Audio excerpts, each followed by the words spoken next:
I was looking for the. Hi, we're going. This is Erica Poindexter with the Poindexter Real Estate Group. I am with John, and we are going to New Hampshire today, and I'm super stoked. It's a place that I haven't been to ever. I have family in Vermont, which John and I just talked about being the upside down New Hampshire. And we'll kind of look at the map because I know that New Hampshire isn't on like a lot of people's radar from California. But I think that it's super important to kind of see some other places. Like there's other things out there other than moving to Texas or Idaho. So people forget that there's cool stuff. And that's part of what I really love about this series is that I'm meeting people from all over the country and in places that maybe I wouldn't have connected with otherwise. John and I are in coaching together, and just like I meet most everybody, social has connected me to most of the people that I've met through this process. So I'm super excited. So John, tell me a little bit about you and your journey in getting into real estate. All right. Where do I start? So John Byrne, I'm Southern New Hampshire, so Manchester area. We're about a half hour from the border of Massachusetts. So it's a really fun place to live. We'll get into that after, but I've been doing real estate for almost 4 years now. I went to school to be a music teacher, and I was waiting tables, and waiting tables paid a lot more money than being a teacher. So I kind of just stuck with it. And then one day I decided to put my big boy pants on, and I got my real estate license, and here I am. I saw on some of your social, like some of my social stalking, that you were like popular where you waited tables at. Is that like Yeah. true? So the restaurant I worked at was the Red Arrow Diner. It's a very famous location in Manchester. It's almost 100 years old now. I think next year is its 100th anniversary. It's 24/7. It literally never closes for any holiday. It's a major stop. New Hampshire is the first in the nation primary. So it gets all of the presidential candidates. It Wow. actually, they stream XM radio or Sirius. It's the same now. They stream for 24 hours from the restaurant while Wow. all these candidates are coming through. It's a hugely popular place, and I kind of have a personality. So I won over some regulars while I was there. So you were just like the celebrity guy. Like people wanted to come hang out. I don't have a filter. And people come into places like that to get abused a little bit. Oh, good. Well, that's a lot of fun. I bet your clients now love that. I mean, this process is like, I always tell people real estate is hard. And buying real estate and selling real estate, we do it every single day, multiple times a year, right? And so we're kind of used to being abused, and the stress and stuff, we're like, you just get numb to it, I guess. And our clients don't know that, right? Like this is something they're doing once every 5 years, maybe at the most. And I think having a personality and having a, like being able to like lighten it up and build relationships with people, I think is hugely important in making their experience something that they'll remember and that they appreciate. I don't know. That's how I am too. Yeah. I mean, I always get in my reviews, I always hear that I lighten the mood and I calm people down, which is kind of funny because I'm the first one to crack a joke, but I guess that eases a lot of people. Yeah. Yeah. I think I have like an arsenal of like really bad like one-liners that people love. They don't know that like I use them all the time, but like, I think it helps like change the stress a little bit when you're able to kind of like make fun of something, right? Like Yeah. I have my clients sometimes when we have a lot of houses to see before there was like no inventory. I used to have them name it, like so they wouldn't forget what house it was, and we would name it something funny, like if it was like, an old lady's house or like the house with the yellow door or whatever, we would try to name like a funny thing, and that way they would remember all the things they saw that Saturday, that kind of stuff. So anyway, Let's look at New Hampshire so people can kind of see like what we're dealing with and like where we're at. So, first of all, is this like real? Like, do you guys really have like all these colors in like Oh the yeah. fall? Oh my gosh. So fall in New Hampshire is like a whole different game. Um, we have all the leaf peepers that come up from other states, and I'm not even kidding you. They'll come up from like the southern states just to come up for like the prime leaf peeping, just to see how crazy and how like colorful things get. And I'm not even kidding you. Like in northern New Hampshire, like where you see White Mountain National Forest, that place is just inundated with out of towners for like 2 weeks of the year Just to see the fall leaves. just to see the leaves. That's so cool. I mean, we have where I live in Sacramento or near Sacramento, we don't have seasons. I mean, we do, but we don't. I mean, you have to drive a little bit if you want snow. And we kind of have like rain, second spring, spring, summer, real hot summer, and then like that, you know? And people love it because it's a pretty moderate temperature all of the time, but it doesn't lend a lot to like colorful trees. We have a lot of green. Sacramento's used to be the city of trees for a long time, and it's beautiful, and we have, you know, but we don't get like that variety of color, I don't think. Yeah, they're all over the place. I mean, you just see kind of reds. There's usually reds, yellows, oranges. They get really vibrant. That's super fun. So you are Manchester down here Yes. in southern New Hampshire, and you're how far of a drive is that to Boston? It's about a 45-minute drive to Boston. For all you people outside of New England, we talk in drive times. Okay. So it's probably about 40 to 50 miles Okay. from the city, so not bad. Not bad. And so you can just and what kind of things like do people who are working in Boston tend to live in New Hampshire? Is that generally like who you see that's commuting, or what do you guys got going on? So there was a good amount of the population that commuted down to Boston every day. Now with COVID and people not working from the office even as much, the amount of people coming up from Massachusetts to buy cheaper housing in New Hampshire has just gone bananas. So I keep on telling people this example: a $700,000 house in Massachusetts, not even in the city, just over the border, is about a $350,000 house in New Hampshire.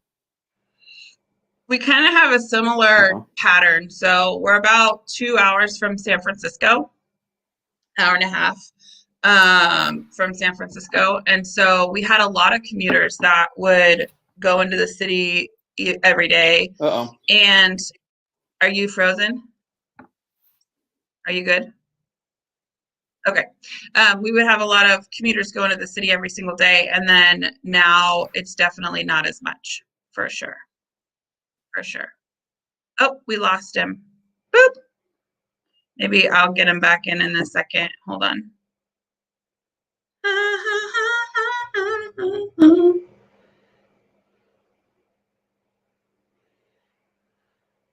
Hold, please. Technical difficulties.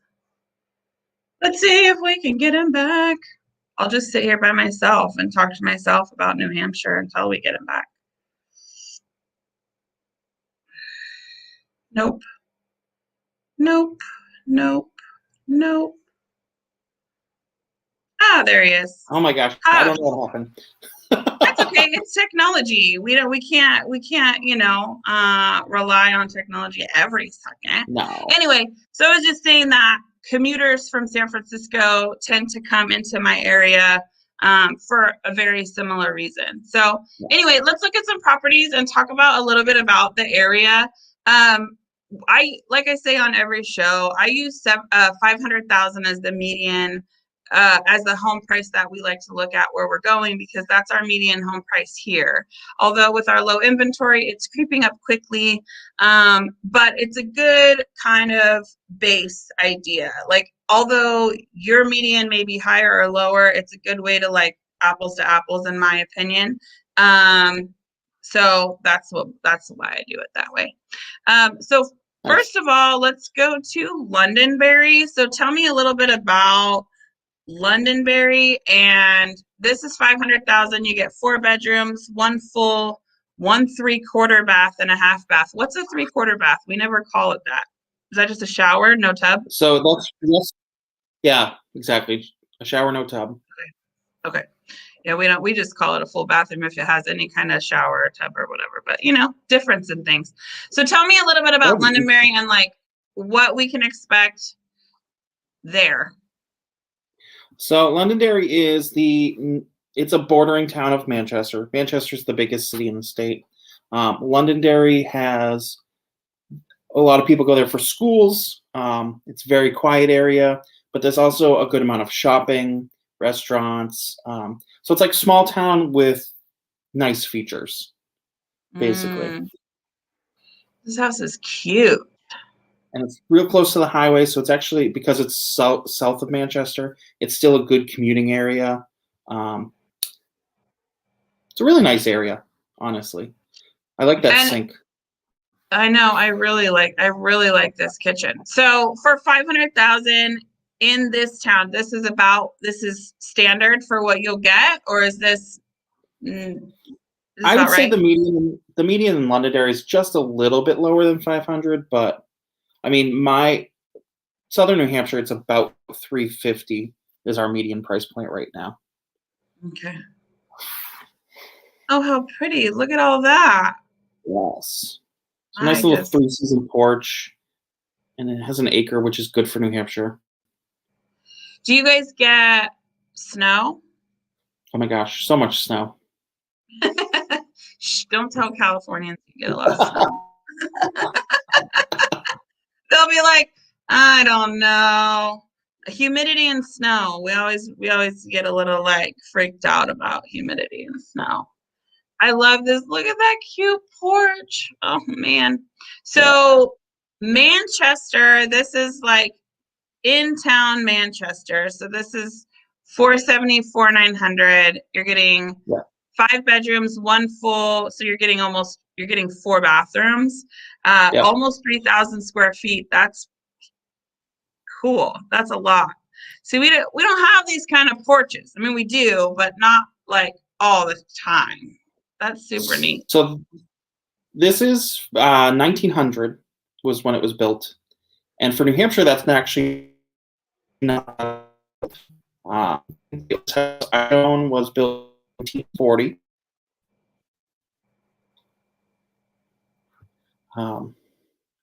But this one's actually one of my coworkers' listings. It's cute. Really nice old Victorian. It's on the north end of Manchester. So it's like, it's the most desirable part of Manchester if you live anywhere. Is this common, this little like porch before you go into the house porch thing? Yeah, mudrooms in New Hampshire are kind of big thing. I think it's almost like a 3-season porch. Okay, it's cute. We don't have that. I'm always interested in like design in other areas because there's reasons just based on like the weather and things like that it works, and that we don't have. Like we don't have basements because we don't have we don't get as cold. Like when my very first episode was in Minnesota and never really thought about needing to keep like the heating and cooling in the basement because it's cold outside. And all of our stuff, our AC just like sits on a concrete slab on the side yard usually. It's just different. It's interesting to me. This is so pretty. Am I losing you again? Don't go.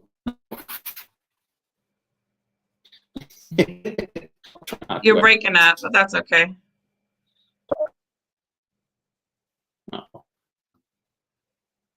Don't This one I go. thought would You're be just, fun just because it's an older house. yeah, no, that's always like, you know, we have some old things, but we're like at only 1900s because you got to think about the gold rush and stuff. And that's when things started really building up here. So it's just different. Am I losing you again? Oh, you're No, there. you're okay on my Okay. end. All right. You're a little bit breaking up, so I just want to make sure. And I can't see your face when I'm scrolling. Oh, that's cute. I like that, Vanity. That's nice. Big closets. Yeah. I like it. So, New Boston. So, where's New Boston in relation to Manchester? New Boston's like northwest. It's a very small. This one's actually 1782. It's multi, which is It's so pretty. very woods. Yeah, I don't know if it's my internet. I'm struggling.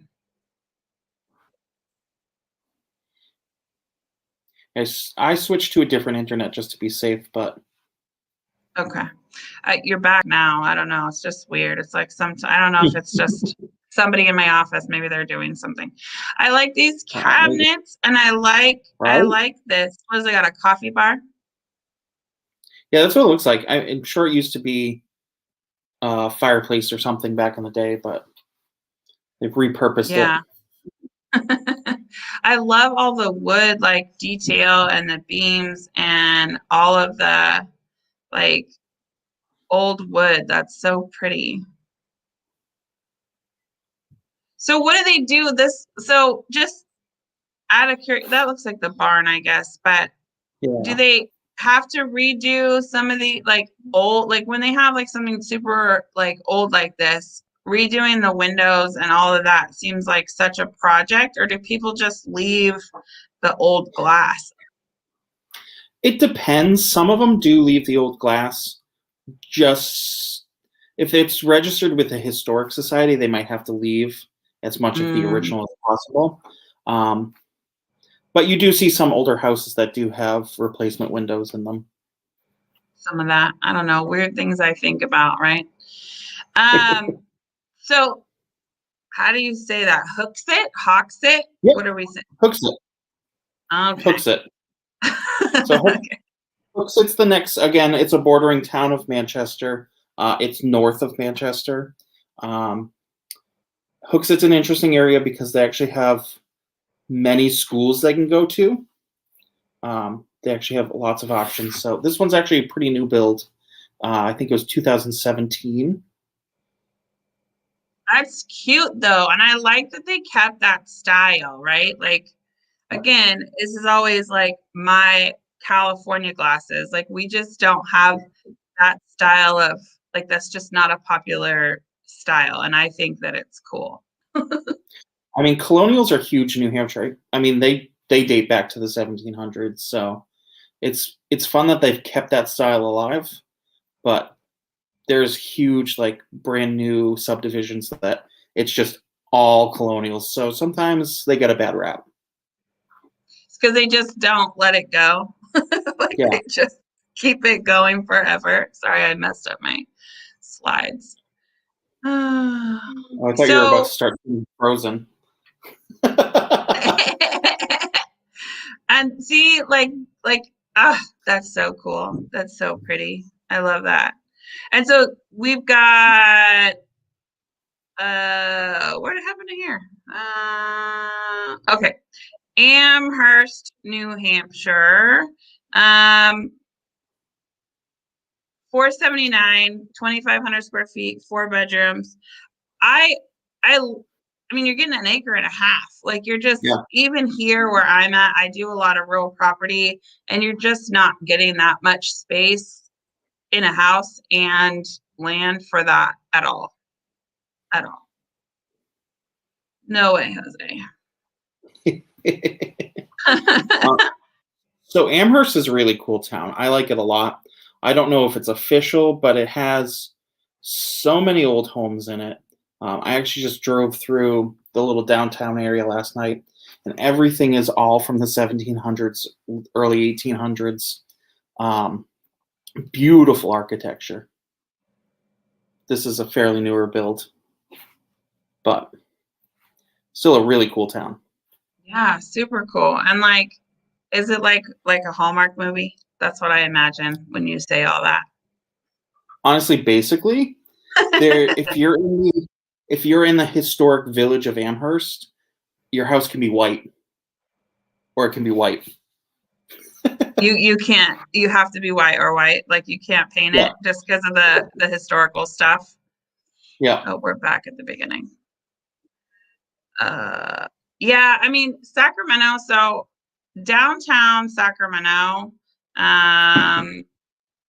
is like gold rush town, so it's kind of similar.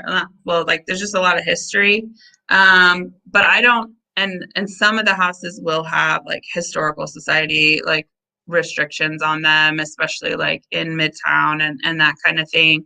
But it's been neat, like seeing people take some of those that have been neglected and really just revitalizing some of those old homes. Like it's just, super cool. I wouldn't say that there's much before the 1900s. I don't think.